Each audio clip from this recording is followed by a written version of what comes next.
അതുപോലെ തന്നെ എക്സസൈസ് ചെയ്യുന്ന ഉറക്കം കിട്ടാൻ നല്ലതാണെന്ന് പറയുന്നുണ്ടല്ലോ സാർ. എന്നാൽ അമിതമായ എക്സസൈസ് ഉറക്കത്തിനെ പ്രതികൂലമായിട്ട് ബാധിക്കുകയും ചെയ്യാം.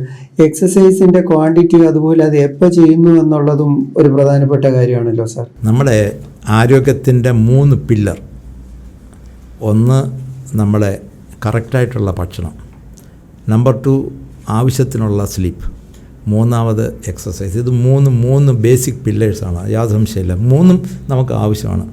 നല്ല ന്യൂട്രീഷ്യസ് ആയിട്ടുള്ള എന്നാൽ മിതമായ ഭക്ഷണം. അപ്പോൾ ഇതിൽ എക്സസൈസിൻ്റെ ബെനിഫിറ്റ് നമ്മളെല്ലാം വിചാരിച്ചിരിക്കുന്നത് നേരിട്ട് എക്സസൈസ് കൊണ്ട് ഹൃദയം അങ്ങ് വികസിച്ച് നല്ല പവർ കൂടുക, അങ്ങനല്ല. എക്സസൈസിന് തീർച്ചയായിട്ടും ഭയങ്കര ബെനിഫിറ്റുണ്ട്.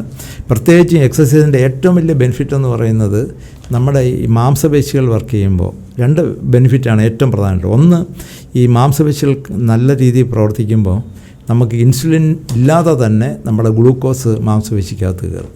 അപ്പോൾ അങ്ങനെയുള്ളൊരു മെക്കാനിസം ഉണ്ട്. അപ്പോൾ ഇൻസുലിൻ നമുക്ക് കുറച്ച് മതി, നമ്മുടെ ബ്ലഡ് ഗ്ലൂക്കോസ് കുറഞ്ഞുകൊണ്ടേയിരിക്കും. അപ്പോൾ അത് ഒരു ഇൻസുലിൻ സെൻസിറ്റിവിറ്റി കൂട്ടുന്ന ഒരു കാര്യമാണ് എക്സസൈസ്. അത് ആണ്. രണ്ടാമത്, ഈ മാംസപേശി എന്ന് പറയുന്നതും ഒരു എൻഡോക്രൈൻ ഗ്ലാൻഡാണെന്ന് വേണമെങ്കിൽ പറയാം. കുറേ ഹോർമോൺസ് മാംസപേശിയിലുണ്ടാക്കുന്നുണ്ട്. അപ്പോൾ ഈ ഒരു നല്ല എക്സസൈസ് ചെയ്യുമ്പോൾ അതിൽ നിന്നുള്ള ഹോർമോൺസ് അത് നേരെ ബ്രെയിനിൽ ചെന്ന് മയോക്കൈൻസ് എന്നാണ് ഈ ഹോർമോണുകൾക്ക് പറയുന്ന പേര്. ഇത് തലച്ചോറിൽ ചെന്നാൽ തലച്ചോറിനെ അത് ഉത്തേജിപ്പിക്കുന്നുണ്ട്.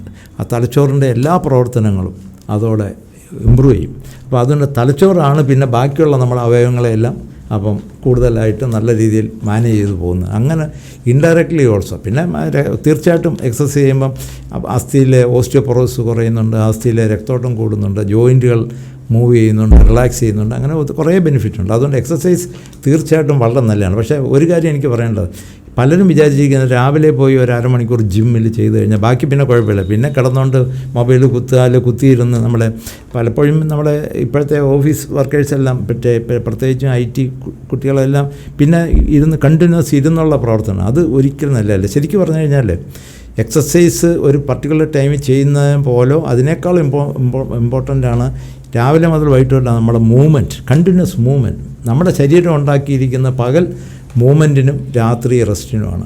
അപ്പോൾ അത് വളരെ ഇമ്പോർട്ടൻ്റാണ്. അത് എനിക്കിപ്പോൾ ഇവിടെ എടുത്ത് പറയേണ്ട ഒരു കാര്യമാണ്. നമ്മൾ അരമണിക്കൂർ 3/4 മണിക്കൂർ ഒരു പർട്ടിക്കുലർ ചെയ്തിട്ട് ബാക്കി സമയം മൊബൈലും കുത്തി കിടന്നാലേ അത് അബ്സൊല്യൂട്ട് യൂസ്ലെസ് ആണത്.